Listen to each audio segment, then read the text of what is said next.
शुरू दिन से जरगा में यह दुहाई दे रहा था कि अमरीकी फौज निकली है, लेकिन अमरीका अफगानिस्तान से नहीं निकला। इसने हिकमत अमली तब्दील कर दी है और इसकी नई हिकमत अमली अफगानिस्तान और इलाके के लिए पहले से ज्यादा खतरनाक है। अमरीका और इसके इत्तेहादियों ने अपनी अफवाज निकाल दी।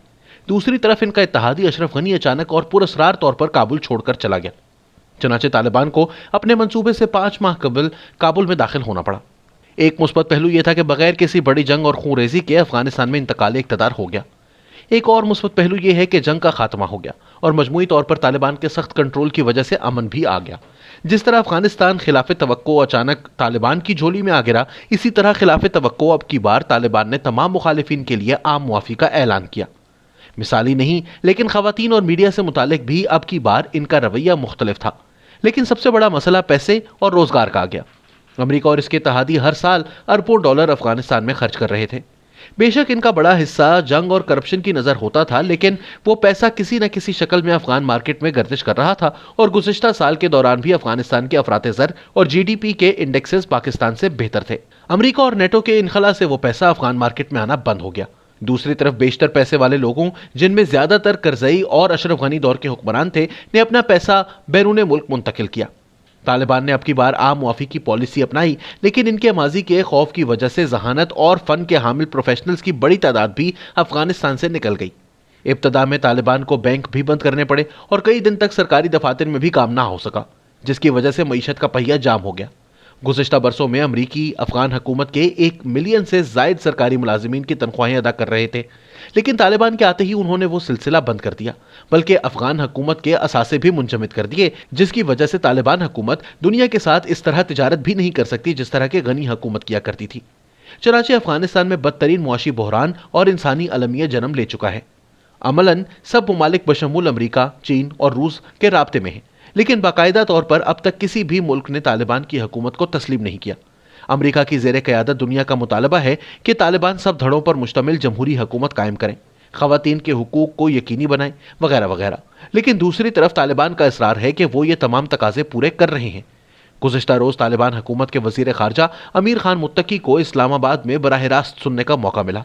इनका असरार था कि वो आलमी बरादरी के तमाम तकाजे पूरे कर चुके हैं, लेकिन अमरीका और मगरबी दुनिया मफरूज़ों की बुनियाद पर इनकी हुकूमत से ताउन नहीं कर रही। उनका कहना था कि तस्लीम करने के लिए आलमी सतह पर ऐसा कोई पैमाना नहीं कि वो हुकूमत मगरबी तर्ज पर जमहूरी हो।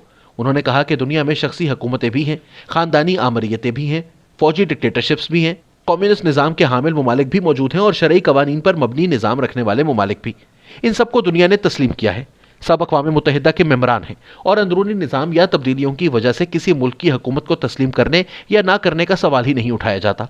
लेकिन सिर्फ तालिबान की हुकूमत से मुताल्लिक ये सवाल उठाया जा रहा है। उनका कहना था कि जो लोग कल तक हुक्मरान और अमरीका के इत्तेहादी होने की वजह से हमसे लड़ रहे थे, हमें मार रहे थे, हमें जेलों में डाल रहे थे, उन लोगों को न सिर्फ ये कि हमने मुआफ़ कर दिया है, बल्कि हमारे लोग इनके घरों पर पहरे दे रहे हैं। इनके दौर में ह्यूमन राइट्स की खिलाफ वर्जी का कोई सवाल नहीं उठाया गया, जबकि हमें इल्ज़ाम दिया जा रहा है।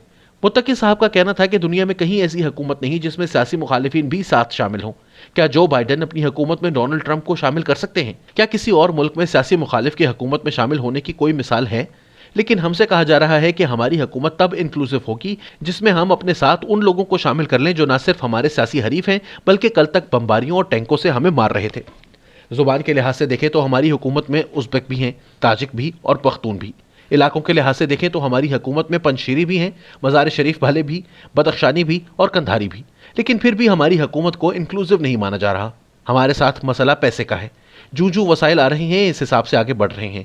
लेकिन हमारी तो हालत यह है कि अशरफ गनी हुकूमत ने कई माह की तनख्वाहें नहीं दी थी जो अब हम दे रहे हैं। और तो और ईरान, उज़्बेकिस्तान और तुर्कमेनिस्तान से आने वाली बिजली के कई माह के बकायाजात भी साबिक हुकूमत ने अदा नहीं किए। ये तो मुत्तकी साहब और इनकी हुकूमत का मौक़िफ़ है और इससे इख्तलाफ किया जा सकता है, लेकिन एक दलील इनकी ऐसी है कि जिससे कोई भी इख्तलाफ नहीं कर सकता, और वो ये कि आलमी असूलों और कवानीन के तहत अवाम और हुकूमत को अलग अलग रखा जाता है। लेकिन हमारी हुकूमत के आने के बाद इंसानी बुनियादों पर जो इमदाद अफगानिस्तान को मिल रही थी, इससे भी मुअत्तल कर दिया गया है, जिसकी वजह से इंसानी अलमिया जन्म ले रहा है।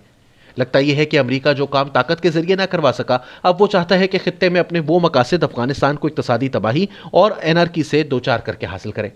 मेरे अंदाजे के मुताबिक अमरीका और इसके इत्तेहादियों से पाकिस्तान और चीन या रूस वगैरह अफगानिस्तान के असासों वगैरह से मुतालिक जो अपीलें कर रहे हैं, इनका कोई नतीजा बरामद नहीं होगा। افغانستان کے اس المیے کا حل پڑوسی ممالک یا پھر چین اور روس کو مل کر نکالنا ہوگا، لیکن طالبان کو بھی چاہیے کہ مغرب نہیں تو کم از کم پڑوسی اور روس یا چین جیسے ممالک کے مطالبات تو پورے کریں۔